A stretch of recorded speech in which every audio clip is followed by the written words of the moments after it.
வணக்கம். நான் உங்கள் மோகனா. 29/8/2025 வெள்ளிக்கிழமை தினத்தந்தி. 161 பேர் விடுதலை.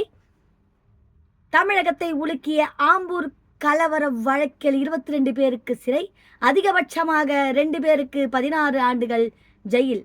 தமிழகத்தை உலுக்கிய ஆம்பூர் கலவர வழக்கில் 22 பேருக்கு சிறை தண்டனை விதித்து திருப்பத்தூர் கோர்ட் தீர்ப்பு கூறியுள்ளது. மேலும் 161 பேர் விடுதலை செய்யப்பட்டு உள்ளனர். திருப்பத்தூர் வேலூர் மாவட்டம் பள்ளிகொண்டா குச்சிப்பாளைய பகுதியை சேர்ந்தவர் பழனி. இவரது மனைவி பவித்ரா, வயது 25. இவர் பள்ளிகொண்டாவில் தோல் பதனிடும் நிறுவனத்தில் வேலை பார்த்து வந்தார். கடந்த 2015ஆம் ஆண்டு மே மாதம் 24ஆம் தேதி மாயமானார். இது தொடர்பாக பழனி பள்ளிகொண்டா போலீஸ் நிலையத்தில் புகார் அளித்தார். அதன் பேரில் போலீசார் 2015ஆம் ஆண்டு ஜூன் 15ஆம் தேதி ஆம்பூரை சேர்ந்த ஷமீல் அகமது 26 வயது என்பவரை பிடித்து விசாரணை நடத்தினர். விசாரணையின் போது அவருக்கு உடல்நலக்குறைவு ஏற்பட்டது. இதையடுத்து அவர் ஆம்பூர், வேலூர், அடுக்கம்பாறை அரசு ஆஸ்பத்திரிகளிலும் அதன் பிறகு மேல் சிகிச்சைக்காக சென்னை ராஜீவ்காந்தி அரசு ஆஸ்பத்திரியிலும் அனுமதிக்கப்பட்டார்.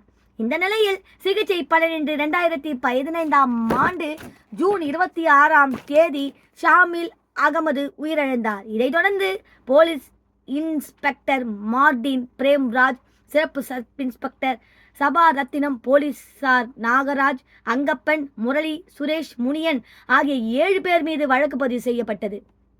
இதையடுத்து கடந்த 2015ஆம் ஆண்டு ஜூன் 27ஆம் தேதி இரவு 7 மணி அளவில் ஆம்பூரில் சென்னை பெங்களூர் தேசிய நெடுஞ்சாலையில் 500க்கும் மேற்பட்டோர் ஒன்று திரண்டு ஷாமில் அகமது மரணத்துக்கு காரணமான போலீசாரை கைது செய்து பணியிடம் நீக்க செய்ய வேண்டும் என வலியுறுத்தி போராட்டத்தில் ஈடுபட்டனர். அப்போது அந்த வழியாக வந்த பஸ்கள், லாரிகள், கார்கள் உள்ளிட்ட வாகனங்கள் மீது போராட்டத்தில் ஈடுபட்டவர்கள் கற்களை வீசி தாக்கினர். இதில் பஸ்ஸில் பயணித்த பயணிகள் பலர் காயமடைந்தனர். லாரிகள் தடுத்து நிறுத்தப்பட்டு டிரைவர்கள் தாக்கப்பட்டதால் போராட்டம் கலவரமாக மாறியது. இதையடுத்து அங்கு பாதுகாப்பு பணிக்காக குவிக்கப்பட்ட போலீசார் தடியடி நடத்தி கூட்டத்தை தவிர்க்க முயன்றனர். அப்போது கலவரக்காரர்கள் மீது சிலர் போலீஸ்காரை நோக்கி கற்களை வீசி எதிர்த்தாக்குதல் நடத்தினர். இதில் பாதுகாப்பு பணியில் ஈடுபட்டிருந்த வேலூர் மாவட்ட போலீஸ் சூப்பரண்ட் செந்தில் குமாரி மீது கற்கள் வீசப்பட்டதால் அவர் படுகாயமடைந்தார். இதில் 15 பெண் போலீஸ்காரர் உள்பட 97 பேர் படுகாயமடைந்தனர். இந்த கலவரத்தால் 30க்கும் மேற்பட்ட அரசு மற்றும் தனியார் பஸ்கள், லாரிகள் அடித்து நொறுக்கப்பட்டன. இரவு 8 மணிக்கு தொடங்கிய கலவரம் நள்ளிரவு 1 மணி வரை நீடித்தது. இதையடுத்து ஆம்பூர் கலவரத்தில் தொடர்புடைய 191 பேர் மீது போலீசார் 12 பிரிவுகளின் கீழ் வழக்கு பதிவு செய்து 100க்கும் மேற்பட்டவரை கைது செய்து வேலூர், கடலூர், சேலம் ஆகிய சிறைகளில் அடைத்தனர். இந்த வழக்கு கடந்த 10 ஆண்டுகளாக திருப்பத்தூர் மாவட்ட முதன்மை அமர்வு நீதிமன்றத்தில் நடைபெற்று வந்தது. இந்த வழக்கில் விசாரணை முடிந்து நேற்று தீர்ப்பு கூறப்பட்டது. இதில் நேற்று மதியம் 1 மணி அளவில் நீதிபதி மீனாகுமாரி தீர்ப்பு கூறினார். அப்போது அவர் 7 பிரிவுகளை சேர்ந்தவர்களை ஒவ்வொருவராக அழைத்து முதல் 6 பிரிவை சேர்ந்த 161 பேரை விடுதலை செய்வதாக அறிவித்தார். பின்னர் 7வது பிரிவாக வந்த 22 பேரை குற்றவாளியாக அறிவித்தார். இதைத் தொடர்ந்து மாலை 5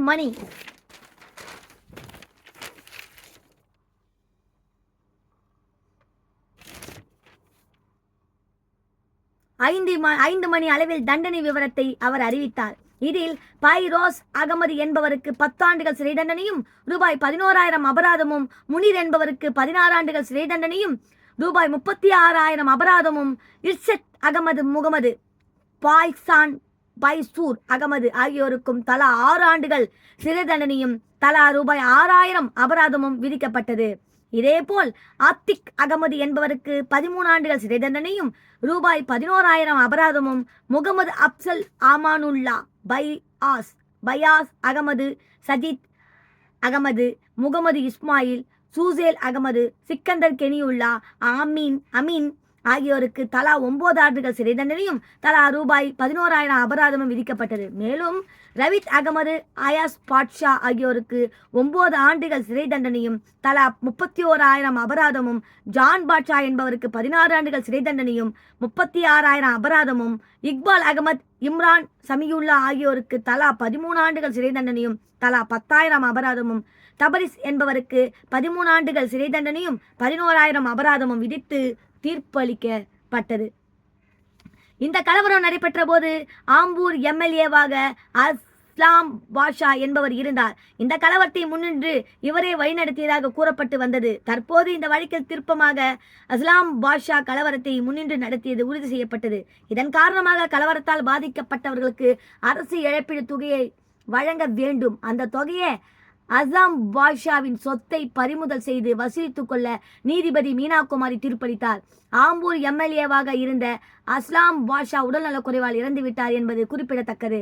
இந்த வழக்கில் குற்றவாளி என 22 பேர் அறிவிக்கப்பட்டனர். அப்போது நீதிபதி மீனாகுமாரி குற்றவாளிகளை பார்த்து உங்கள் கருத்து என்ன என கேட்டார். அதற்கு அவர்கள், நாங்கள் நிரபராதிகள், சிலர் கலவர பகுதியில் பார்வையிட சென்றதாகவும் சிலர் நாங்கள் அங்கு செல்லவே இல்லை எனவும் போலீசார் எங்களை மிரட்டி கையெழுத்து வாங்கி விட்டனர். இந்த வழக்கு காரணமாக நாங்கள் 10 ஆண்டுகள் மிகவும் சிரமப்பட்டு வந்தோம் என கூறினார்.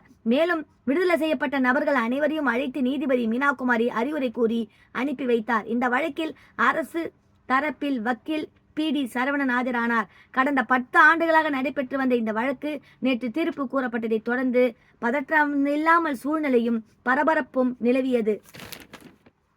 800க்கும் மேற்பட்டோர் போலீசார் பாதுகாப்புக்காக குவிக்கப்பட்டிருந்தனர்.